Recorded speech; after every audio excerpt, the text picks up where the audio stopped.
नमस्कार विद्यार्थी मित्रों, केम छो? मजामां? हूँ टीलाल अश्विन आप बधाનું हार्दिक स्वागत करूँ छूँ।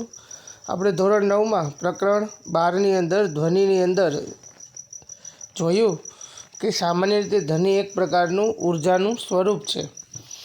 ધ્વનિ કેવી રીતે ઉત્પન્ન થાય છે, ધ્વનિના જુદા જુદા માધ્યમમાં ગતિ અને આપણે જોયું સંઘનન અને વિઘનન। હવે આગળ વધીએ। ધ્વનિ પ્રસરણ માટે માધ્યમની આવશ્યકતા હોય છે, એટલે કે ધ્વનિને એક જગ્યાએથી બીજી જગ્યાએ જવા માટે જુદા જુદા માધ્યમની જરૂરિયાત હોય છે। કોઈપણ માધ્યમ વગર છે ધ્વનિ ગતિ કરી શકતી નથી। ધ્વનિ એક યાંત્રિક તરંગ છે અને પ્રસરણ માટે કોઈ માધ્યમ જેમ કે હવા, પાણી, સ્ટીલ, હવા એટલે વાયુ, પાણી એટલે પ્રવાહી અને સ્ટીલ એટલે ઘન, એટલે કે કા ધ્વનિના પ્રસરણ માટે કા ઘન પદાર્થ જોઈએ, કા પ્રવાહી પદાર્થ જોઈએ અને કા વાયુ પદાર્થ જોઈએ। ધ્વનિના તરંગો શૂન્યાવકાશમાંથી પસાર થઈ શકતા નથી અને તે નીચેના પ્રયોગો દ્વારા દર્શાવી શકાય છે। તો મિત્રો, ધ્વનિ તરંગો છે શૂન્યાવકાશમાં ગતિ કરી શકતા નથી। સમજાવવા માટે આપણને અહીં પ્રયોગ આપેલો છે। શું કહે છે? એક વિદ્યુત ઘંટડી અને એક કાચની હવાચુસ્ત બેલજાર લો। બેલજાર એટલે કે બરણી। અહીં તમે આકૃતિમાં જોઈ શકો છો કે બેલજાર એટલે કે બરણીની અંદર એક વિદ્યુત ઘંટડી આપેલી છે અને બરણીના નીચેના ભાગમાં કાળું પાણી એક હવા શોષક પંખ, જેને આપણે વેક્યુમ પંપ પણ કહી શકીએ છીએ। હવે આગળ શું કહે છે? વિદ્યુત ઘંટડીને બેલજારમાં લટકાવો અને બેલજારને આકૃતિમાં દર્શાવ્યા પ્રમાણે એક હવા શોષક પંપ સાથે જોડો। જો તમે સ્વિચ દબાવશો તો તમે ઘંટડીનો અવાજ સાંભળી શકશો। એટલે કે શરૂઆતમાં ખાલી યાદ રાખજો મિત્રો, આપણે અહીં વેક્યુમ પંપને જોડવાનો છે, પંપને ચાલુ કરવાનો નથી। એટલે કે શરૂઆતમાં શું હશે? બેલજાર એટલે કે બરણીની અંદર હવા રહેલી હશે। જેવી અહીંથી વિદ્યુતની સ્વિચ ચાલુ કરવામાં આવશે તરત જ અંદર ઘંટડી છે એ વાગશે અને એનો આપણે અવાજ સાંભળી શકશું। પછી આગળ શું કહે છે? હવે હવા શોષક એટલે કે વેક્યુમ પંપને ચાલુ કરો અને જ્યારે બેલજારમાંથી વાયુ છે એ ધીરે ધીરે બહાર નીકળે છે ત્યારે ઘંટડીમાંથી વહેતો વિદ્યુત પ્રવાહ પહેલાં જેટલો જ હોવા છતાં તેનો અવાજ શું થશે? તો કે ધીમો થતો જાય છે। થોડા સમય બાદ જ્યારે બેલજારમાં બહુ જ ઓછી હવા રહે છે ત્યારે આ અવાજ ખૂબ જ ધીમો સંભળાય છે અને જો શક્ય હોય તો બેલજારમાંથી બધી જ હવા જો કાઢી લેવામાં આવે તો શું થશે? તો જો બેલજારની બધી જ હવા શોષી લેવામાં આવે તો વિદ્યુત ઘંટડીનો અવાજ આપણે સાંભળી શકશું નહીં। તો મિત્રો, વિદ્યુત છે એ શૂન્યાવકાશમાં ગતિ કરી શકે છે, જ્યારે સાઉન્ડ એટલે કે ધ્વનિ છે શૂન્યાવકાશમાં ગતિ કરી શકતી નથી। શરૂઆતમાં આપણી બેલજારની અંદર હવા હોવાથી આપણને ઘંટડીનો અવાજ સંભળાતો હતો, પણ જેમ જેમ હવા શોષક પંપ દ્વારા આપણે અંદરની હવા બહાર કાઢવામાં આવે તેમ તેમ હવાનું માધ્યમ ઘટતું જાય છે અને માધ્યમ ઘટતા કણો વચ્ચેનું અંતર વધતું જાય છે અને આ અંતર વધતા ધ્વનિનું પ્રસરણ ઘટતું જાય છે। શું આ સ્થિતિમાં પણ તમે ઘંટડીનો અવાજ સાંભળી શકશો? તો કે ના। બેલજારની હવા જો સંપૂર્ણ ખેંચી લેવામાં આવે તો घंटड़ीनो आवाज संभळातो नहीं। जी हाँ, आउटर स्पेस करीब करीब एक परफेक्ट वैक्यूम की तरह होती है। इसी कारण हम यहाँ पृथ्वी पर सितारों या ग्रहों से कोई भी धमाका नहीं सुन सकते हैं, क्योंकि आउटर स्पेस एक वैक्यूम है। यहाँ होने वाले धमाकों की साउंड हम तक ट्रैवल नहीं करती है। चलिए एक एक्सपेरिमेंट देखते हैं। यहाँ हमारे पास एक इलेक्ट्रिक बेल जार है। ये एक ऐसा ग्लास जार है जिसकी शेप एक बेल के समान होती है। तो हमारे पास एक ग्लास का जार है जिसमें इलेक्ट्रिक बेल है जो एक कॉर्क की मदद से फिक्स की गई है। हम इसे इलेक्ट्रिक बेल इसलिए कहते हैं क्योंकि इसे काम करने के लिए इलेक्ट्रिकल एनर्जी की जरूरत होती है। ये बेल एक एक्सटर्नल बैटरी और की से कनेक्टेड होती है। ग्लास जार के नीचे के हिस्से में एक वैक्यूम पंप भी लगा होता है। जब हम चाबी को बंद करते हैं तो मित्रों, जे प्रवृत्ति हमणे આપણે વાંચી પ્રવૃત્તિ આપણને અહીં બતાવે છે।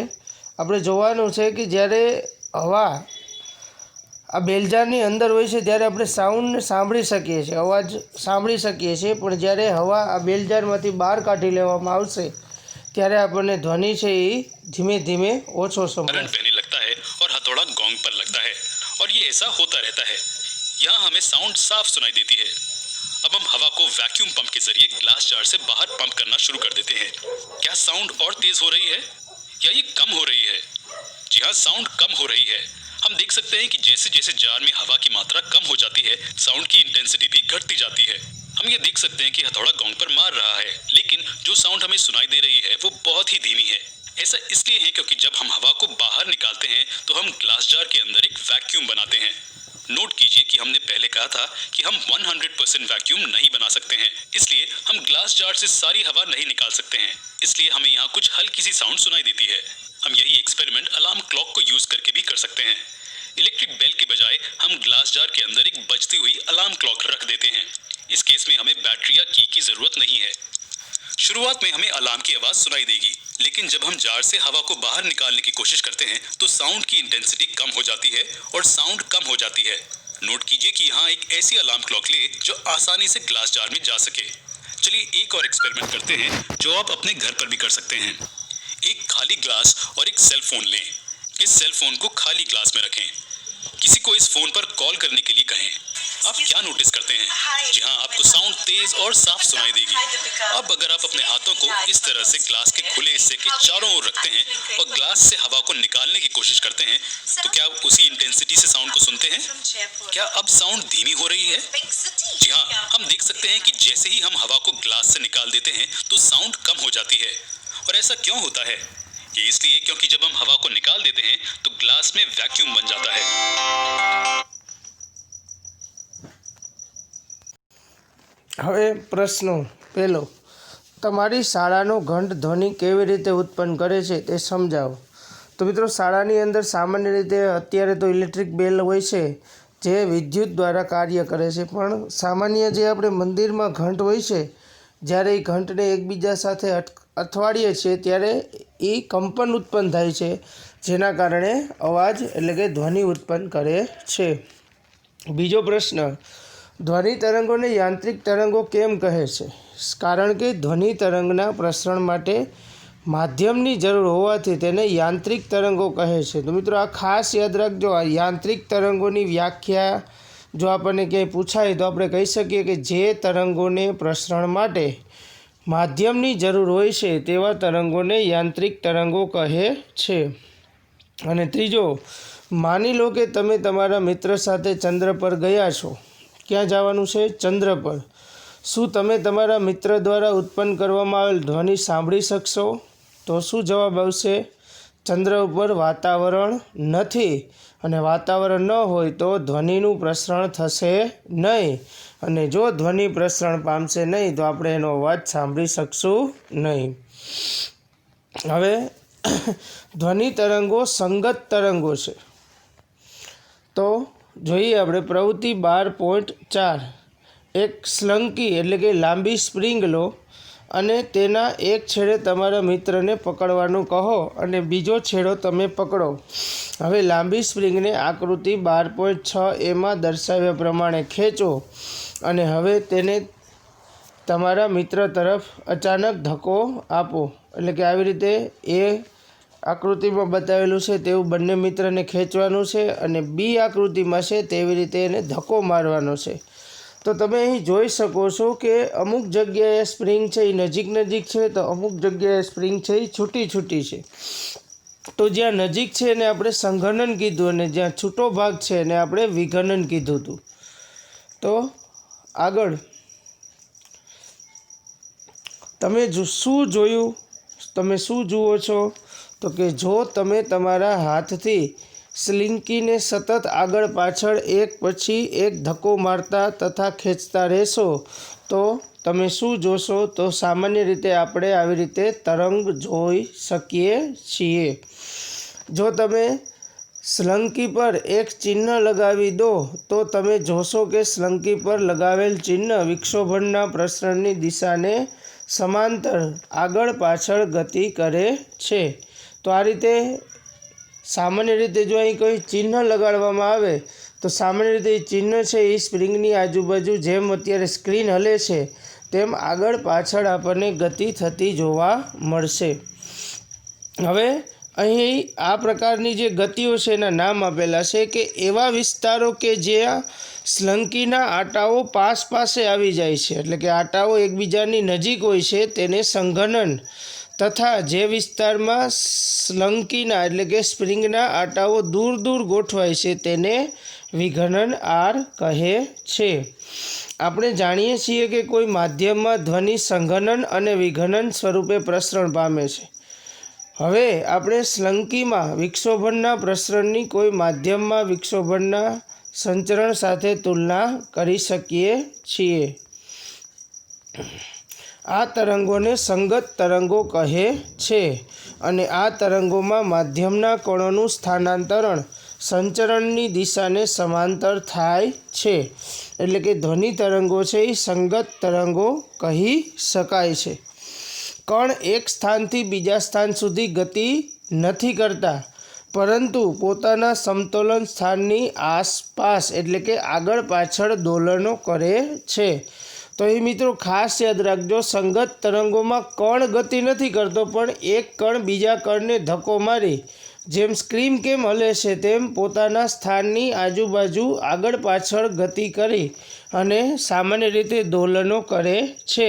તો આ પ્રકારની ગતિ દ્વારા ઉત્પન્ન થતા તરંગોને સંગત તરંગો કહે છે. ધ્વનિ તરંગો પણ આ જ રીતે સંચરણ પામે છે, તેથી ધ્વનિ તરંગોને સંગત તરંગો કહે છે. હવે તરંગનો એક બીજો પણ પ્રકાર છે જેને લંબગત તરંગો કહે છે. લંબગત તરંગોમાં કણ તરંગોના પ્રસરણની દિશામાં દોલનો કરતા નથી, પરંતુ જેમ તરંગનું પ્રસરણ થાય છે તેમ તેઓ પોતાના મધ્યમાન સ્થાનની આસપાસ ઉપર અને નીચે તરફ ગતિ કરે છે. તો મિત્રો બંને તરંગોનો ફરક સમજાવું. તમે સ્ક્રીન ઉપર જોશો તો આગળ પાછળ ગતિ કરે એને સંગત તરંગ કહેવાય, પણ જો ઉપર નીચે ગતિ કરે આવી રીતે ઉપર નીચે ગતિ કરે તો આને કેવા તરંગો કહેવાય? લંબગત તરંગો કહેવાય છે. એટલે કે સામાન્ય રીતે લંબ તરફ જો ગતિ કરતું હોય એટલે ઉપર નીચે ગતિ કરતા હોય તો લંબગત તરંગ, એટલે ઉપર નીચે ઉપર નીચે ઉપર નીચે, તો આને લંબગત તરંગ કહેવાય. અને જો આગળ પાછળ ગતિ કરતા હોય તો આને સંગત તરંગો કહે છે. હવે આગળ આ પ્રકારના તરંગોને લંબગત તરંગો કહે છે. આમ લંબગત તરંગો એવા તરંગો છે કે જેમાં માધ્યમના કણ સ્વતંત્ર રીતે પોતાના મધ્યમાન સ્થાન પર તરંગના પ્રસરણની દિશાને લંબ રૂપે ગતિ કરતા હોય છે.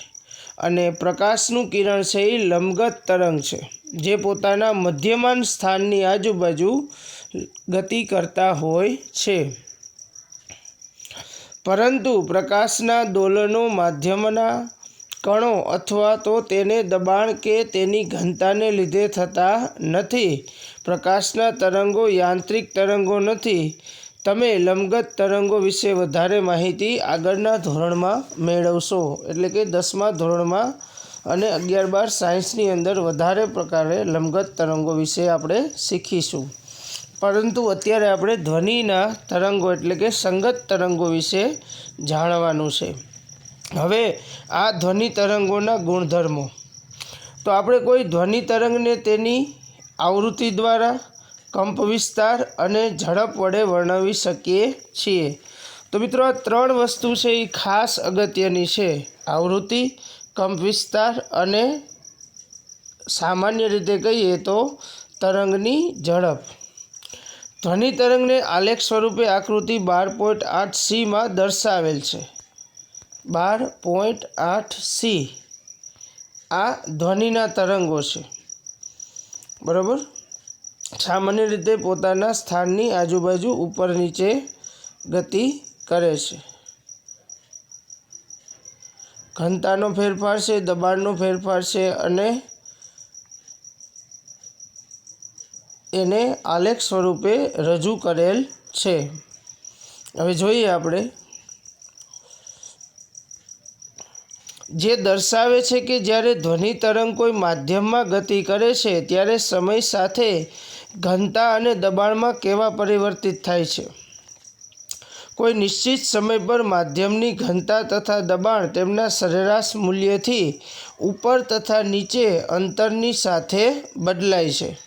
આકૃતિ 12.8a અને 12.8b દર્શાવે છે કે જ્યારે ધ્વનિ તરંગ માધ્યમમાં પ્રસરણ પામે છે ત્યારે ઘનતા તથા દબાણમાં કેવા ફેરફાર થાય છે. તો અહીં તમે જોઈ શકો છો કે ઘનતા અને દબાણનો મોટા ભાગનો તફાવત છે એ સરખો જ છે. એટલે કે જ્યાં ઘનતા વધારે ત્યાં કણો વચ્ચેનું અંતર ઓછું ને કણો વચ્ચેનું અંતર ઓછું એટલે ત્યાં દબાણ પણ વધારે. અને જ્યાં ઘનતા ઓછી તમે જોશો કણો વચ્ચે જગ્યા છે, જો કણો વચ્ચે જગ્યા હશે તો ત્યાં દબાણ પણ ઓછું હશે. એટલે કે ઘનતા વધારે તો સામાન્ય રીતે કહીએ તો દબાણ પણ વધારે. તો એના ઉપરથી અહીં તમે આકૃતિમાં જોઈ શકશો આલેખમાં કે ઘનતા વધારે તો સિગ્નલ ઉપરની તરફ છે, જેમ જેમ ઘનતા એટલે કે દબાણ ઘટતું જાય છે એમ સિગ્નલ વચ્ચે આવતું જાય છે, પછી નીચેની તરફ આવે છે, વળી પાછું ઉપરની તરફ જાય છે. તો આ રીતે મધ્યમાન સ્થાન, તો તમે જે આડો એક્સ અક્ષવાળો લીટો જોવો છો એ મધ્યમાન સ્થાનની ઉપર નીચે છે આ તરંગો ગતિ કરે છે.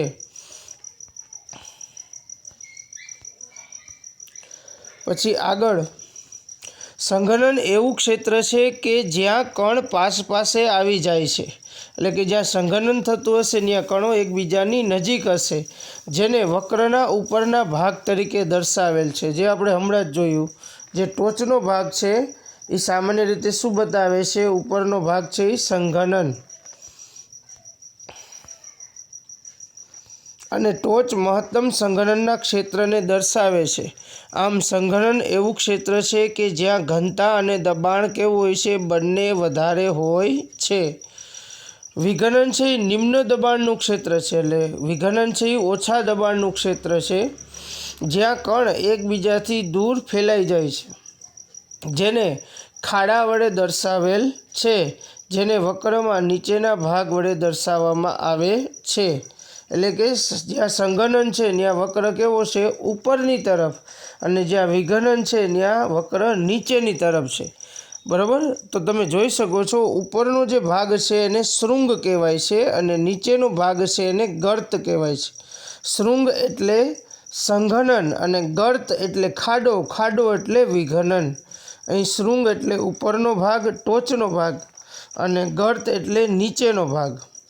બરાબર. તો નીચેના ભાગને વિઘનન અને ઉપરના ભાગને સંઘનન કહેવામાં આવે છે. શું કહે છે? ટોચને તરંગનું શૃંગ તથા ખાડાને ગર્ત કહે છે. બે ક્રમિક સંઘનનો અથવા તો બે ક્રમિક વિઘનનો વચ્ચેના અંતરને તરંગ લંબાઈ કહે છે. તો બે ક્રમિક શૃંગ એટલે કે આ બે ટોચ વચ્ચેનું જે ક્રમિક અંતર છે તેને તરંગ લંબાઈ કહેવાય છે. અથવા તો બે ક્રમિક ગર્ત વચ્ચેનું એટલે નીચે જે ખાડા છે એક ખાડાથી લઈ બીજા ખાડા સુધીના અંતરને તરંગ લંબાઈ કહે છે. અને તરંગ લંબાઈને સામાન્ય રીતે લેમ્બડા, જેને ગ્રીક અક્ષર લેમ્બડા વડે દર્શાવાય છે. સામાન્ય રીતે કહીએ તો ઊંધો વાય કરો એટલે લેમ્બડા થાય. અને લેમ્બડાનો એસઆઈ એકમ છે મીટર, કારણ કે તરંગ લંબાઈ છે એ મીટરમાં મપાય છે. પછી આગળ આવૃત્તિથી આપણને ખ્યાલ આવે છે કે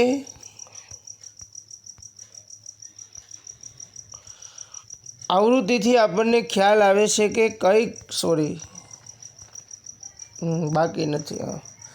આવૃત્તિથી આપણને ખ્યાલ આવે છે કે કોઈ ઘટના એકમ સમયમાં કેટલી વાર પુનરાવર્તિત થાય છે. માની લો કે તમે કોઈ ઢોલને ટીપીને વગાડો છો અને તમે ઢોલને 1 સેકન્ડમાં જેટલી વાર ટીપશો તે તમારા દ્વારા ઢોલને લગાવવાની આવૃત્તિ છે. એટલે કે કોઈપણ વસ્તુ 1 સેકન્ડમાં કેટલી વાર પુનરાવર્તિત થાય છે તેને વિજ્ઞાનમાં આવૃત્તિ કહેવાય છે. 1 સેકન્ડમાં જો તમે ઢોલને 4 વાર ટીપો તો ઢોલની આવૃત્તિ 4 થાય. શું કહે છે? આપણે જાણીએ છીએ કે જ્યારે ધ્વનિ કોઈ માધ્યમમાં પ્રસરણ પામે છે ત્યારે માધ્યમની ઘનતા કોઈ મહત્તમ તથા લઘુત્તમ મૂલ્યોની વચ્ચે બદલાય છે. ઘનતા અધિકતમ મૂલ્યથી લઘુત્તમ મૂલ્ય સુધી જઈ ફરીથી અધિકતમ મૂલ્ય સુધી પહોંચે ત્યારે એક દોલન પૂરું થાય છે. એટલે કહેવા શું માગે છે, કોઈ વેવ છે, અહીં તમે જોઈ શકો છો સામાન્ય રીતે કે અહીં એક ટોર્ચથી શરૂ થઈ ઉપરના ભાગમાંથી ઉપરથી શરૂ કરી પહેલાં ક્યાં જાય છે, મહત્તમથી નીચેની તરફ ન્યૂનતમમાંથી ફરીથી ઝીરોથી ફરી મહત્તમ, એટલે અહીંથી જે એક ગાળો પૂરો થયો, આ જેટલો તમને આકૃતિમાં દેખાય છે, આ એક ગાળાને સામાન્ય રીતે વાત કરીએ તો એક આવૃત્તિ થાય, બરાબર. ફરીથી જો ન્યા પાછા આવી જાય તો આ બે આવૃત્તિ થઈ, એક વખત બે વખત. હજી જો હું આગળ વધું તો આ કેટલી આવૃત્તિ થાય, 3 આવૃત્તિ થાય. તો આ રીતે મહત્તમથી ન્યૂનતમ સુધીના માપને એક આવૃત્તિ કહે છે. પછી આગળ શું કહે છે, એકમ સમયમાં થતા દોલનોની કુલ સંખ્યાને ધ્વનિ તરંગની આવૃત્તિ કહે છે. એકમ સમય એટલે 1 સેકન્ડમાં થતી આવૃત્તિને સામાન્ય રીતે તેની આવૃત્તિ કહેવાય છે. જો આપણે એકમ સમયમાં આપણી પાસેથી પસાર થતા સંઘનનો અથવા તો વિઘનનોની સંખ્યા ગણીએ તો આપણને ધ્વનિ તરંગની આવૃત્તિ મળે છે, જેને સામાન્ય રીતે વી એટલે કે ગ્રીક અક્ષર જેને ન્યૂ વચાય છે, જેને ન્યૂથી દર્શાવાય છે, અને તેનો એસા એકમ છે હર્ટ્ઝ, જેને સંજ્ઞા SZ વડે દર્શાવાય છે. તો આવો આવૃત્તિને આપણે વિસ્તારથી સમજીએ. जानते हैं कि वाइब्रेशन साउंड प्रोड्यूस करता है. हम रोज कई तरह के साउंड सुनते हैं. ऐसा क्या है जो उन्हें अलग करता है? अलग प्रकार के साउंड को क्या अलग करता है? ये फ्रीक्वेंसी और एम्पलीट्यूड होते हैं.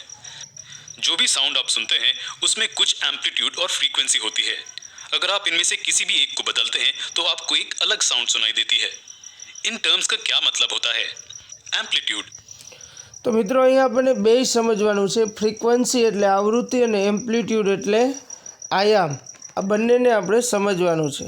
સામાન્ય રીતે ઝડપ છે એ આવૃત્તિમાં મપાય છે, અને એમ્પ્લિટ્યૂડ એટલે ઉપર નીચે જે ભાગ છે એ એમ્પ્લિટ્યૂડમાં આવે साउंड છે. के लाउडनेस को निर्धारित करता है और फ्रीक्वेंसी साउंड के पिच को निर्धारित करती है. चलिए इन्हें डिटेल में डिस्कस करते हैं.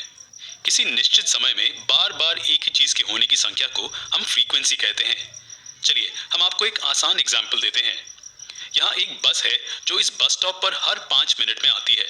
तो हम कह सकते हैं कि इस रूट पर बसेस की फ्रीक्वेंसी हर 5 मिनट में एक बस है. या ये कह सकते हैं कि 12 बसेस हर घंटे में यहाँ आती हैं. चलिए थोड़ा सा एडवांस्ड एग्जाम्पल देखते हैं. 5 મિનિટમાં એક બસ એટલે 60 મિનિટની અંદર 12 બસ, એટલે 1 કલાકમાં 12 બસ એની આવૃત્તિ કહી શકાય. मान लीजिए कि यहाँ हमारे पास एक पेंडुलम है जो मीन पोजीशन पर है. जब इसे ऑसिलेटरी मोशन में सेट किया जाता है तो ये अपनी मीन पोजीशन से राइट और लेफ्ट हिलने लगती है.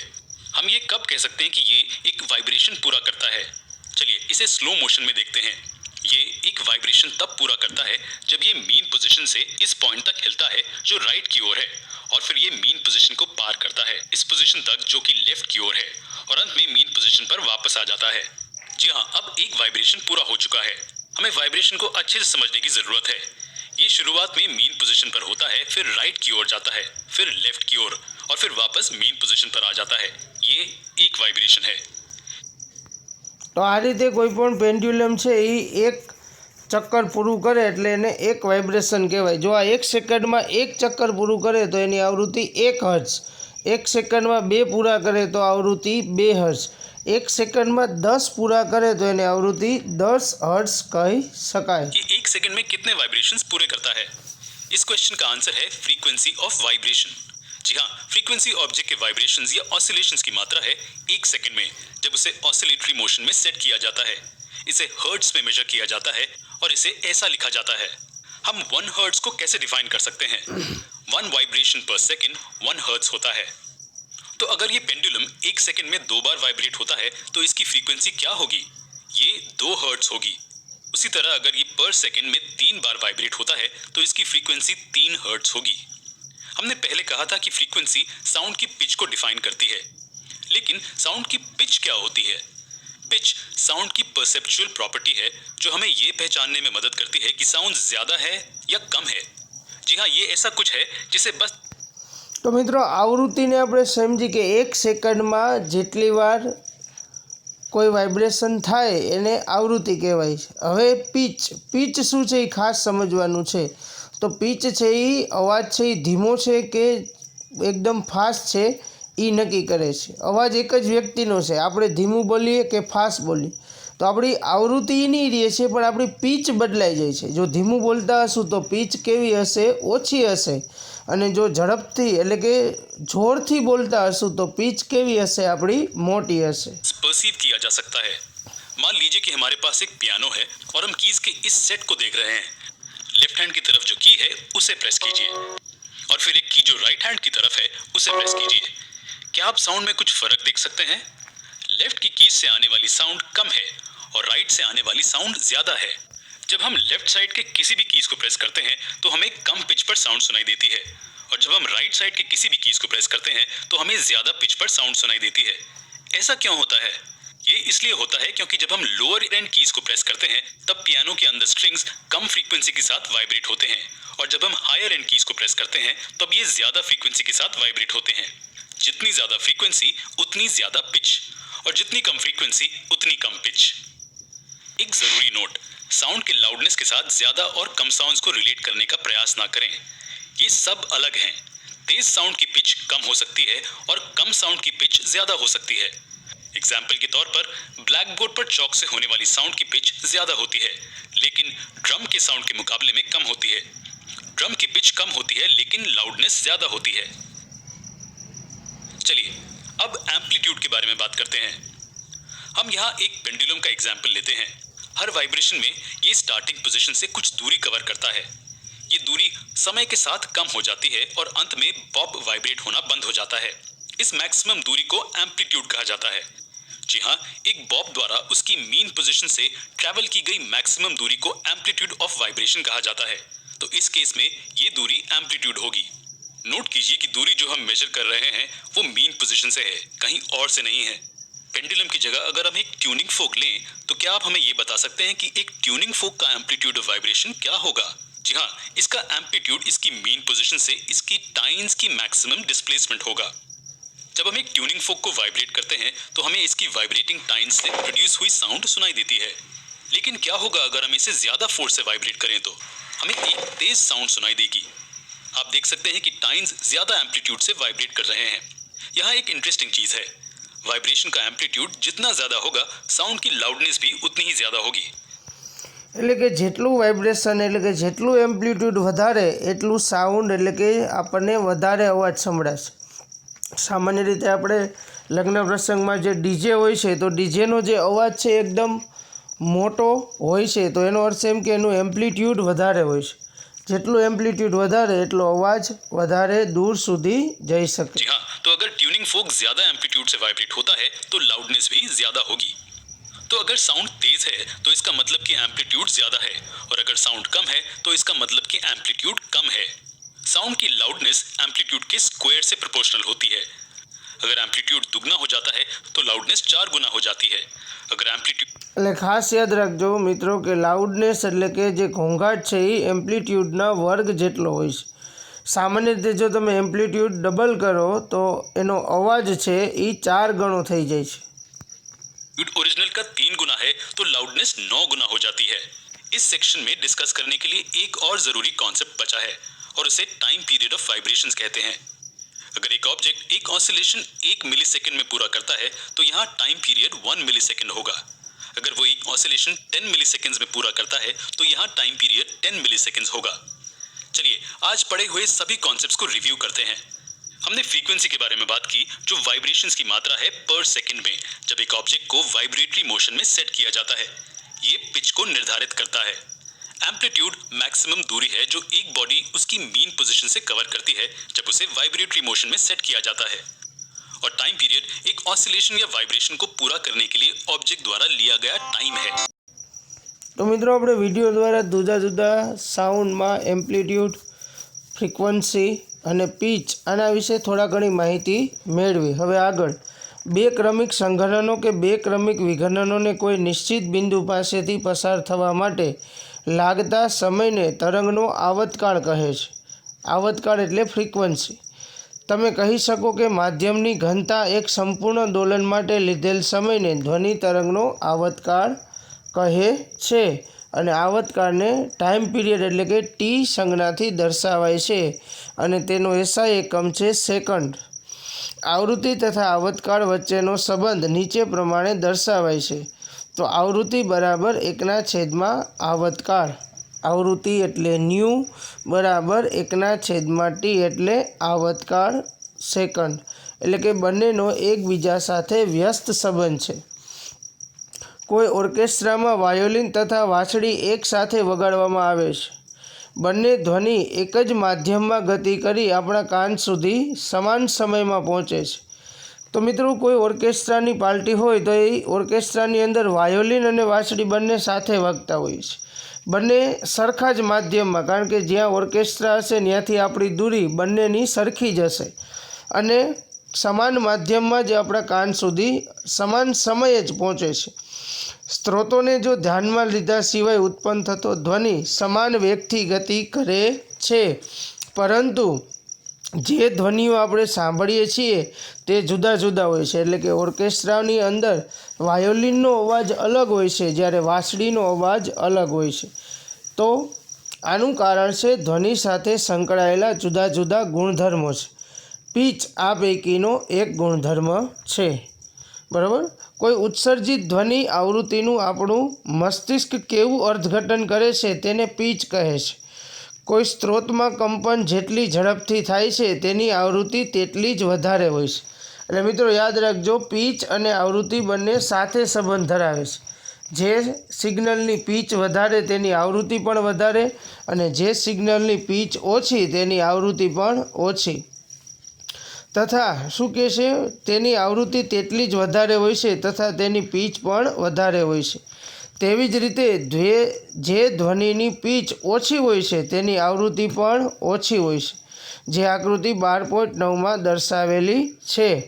આમ ઊંચી પીચવાળો ધ્વનિ માધ્યમના કોઈ સ્થિર બિંદુ પાસેથી એકમ સમયમાં પસાર થતા વધુ સંખ્યાના સંઘનન તથા વિઘનન સાથે સંકળાયેલ છે. તો અહીં તમે જોઈ શકો છો કે આ જે તરંગો છે એ નીચી પીચવાળા તરંગો છે અને જે બીજા તરંગો છે એ ઊંચી પીચવાળા ધ્વનિના તરંગો છે.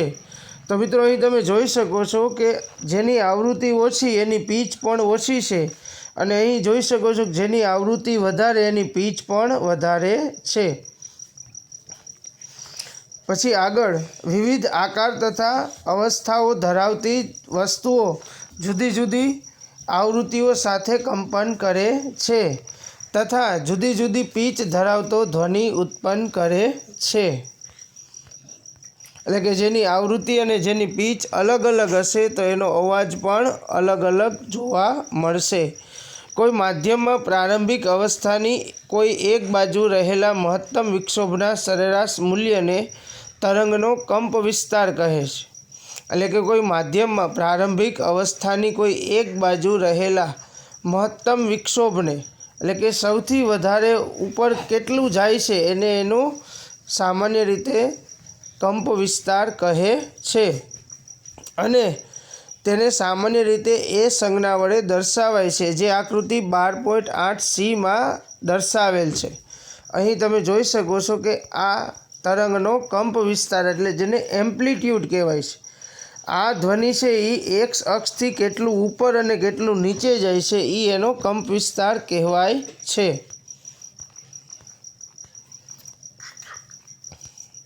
જે આકૃતિ 12.8cમાં દર્શાવેલ છે અને ધ્વનિ માંડે તેનો એકમ દબાણ અથવા તો ઘનતાનો એકમ હોય છે.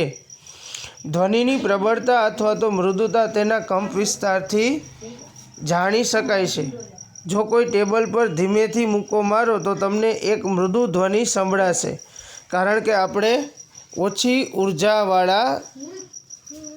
ઉર્જાનો ધ્વનિ તરંગ ઉત્પન્ન કરેલ છે. એટલે કે જો ટેબલ ઉપર તમે હળવેકથી પછાડશો તો જે અવાજ હશે એ પણ ઓછો હશે, કારણ કે જે તરંગો ઉત્પન્ન થાય છે એ તરંગોની ઉર્જા પણ ઓછી હોય છે. પરંતુ જો ટેબલ પર જોરથી મૂકો મારવામાં આવે તો આપણને પ્રબળ ધ્વનિ સંભળાય છે. શું તમે તેનું કારણ કહી શકો છો? તો કે હા, જો ધીમેથી મૂકો મારશો તો એનું વાઇબ્રેશન ઓછું હશે, એટલે એનું એમ્પ્લિટ્યૂડ ઓછું હશે, અને જો જોરથી મૂકો મારશો તો તેનું વાઇબ્રેશન વધારે હશે, એટલે કે તેનું એમ્પ્લિટ્યૂડ વધુ હશે. પ્રબળ ધ્વનિ લાંબા અંતર સુધી જઈ શકે છે, કારણ કે તેની સાથે સંકળાયેલી ઉર્જા વધારે હોય છે, અને ધ્વનિ ઉત્પાદક સ્ત્રોતમાંથી નીકળ્યા બાદ ધ્વનિ તરંગો શું થાય છે? ફેલાઈ જાય છે. સ્ત્રોતથી દૂર જતાં તેમનો કંપ વિસ્તાર અને પ્રબળતા બંને શું થાય છે? ઘટતી જાય છે. કારણ કે આપણે વાત કરી કે ધ્વનિ તરંગ એક યાંત્રિક ઉર્જાનું તરંગ છે. જેમ જેમ આગળ જશે તેમ તેમ તેની પ્રબળતા ઘટતી જશે. અને આકૃતિ 12.10માં સમાન આવૃત્તિ પ્રબળ તથા મૃદુ ધ્વનિ તરંગના આકાર દર્શાવેલ છે. તો અહીં તમે જોઈ શકો છો કે બંને તરંગની આવૃત્તિ સમાન છે, પણ એક મૃદુ ધ્વનિ છે તો બીજું છે એ પ્રબળ ધ્વનિ છે.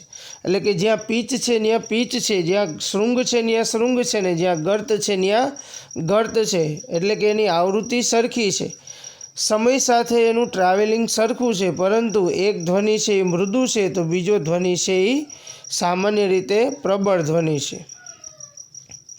ધ્વનિની ગુણવત્તા અથવા તો એવી લાક્ષણિકતા છે જે આપણને સમાન પીચ અને તીવ્રતા ધરાવતા ધ્વનિઓને એકબીજાથી જુદા પાડવાની ક્ષમતા આપે છે. જે ધ્વનિ સુખદ અનુભવ આપે છે તેની ગુણવત્તા વધુ સારી ગણાય છે.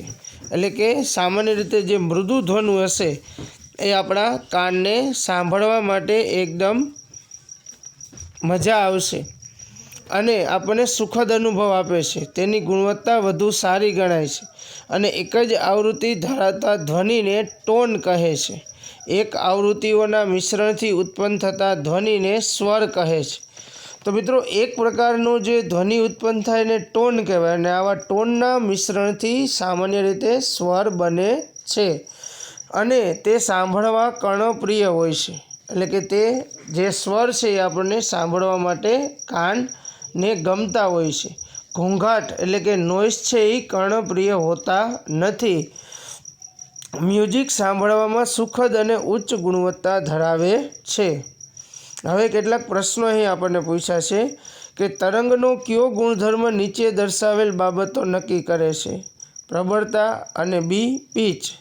તરંગનો કયો ગુણધર્મ નીચે દર્શાવેલ બાબતો નક્કી કરે છે? પ્રબળતા અને પીચ. પછી અનુમાન લગાવો કે નીચેનામાંથી કયા ધ્વનિની પીચ વધારે છે? તો ગિટાર કે કારનું હોર્ન? તો સામાન્ય રીતે કારનું હોર્ન. પછી તરંગના કોઈ એક બિંદુ જેમ કે સંઘનન કે વિઘનન દ્વારા એકમ સમયમાં કાપેલ અંતરને તરંગનો વેગ કહે છે. અને આપણે જાણીએ છીએ કે વેગનું સૂત્ર શું થાય? અંતર છેદમાં સમય. તો વેગ v બરાબર કાપેલ અંતર એટલે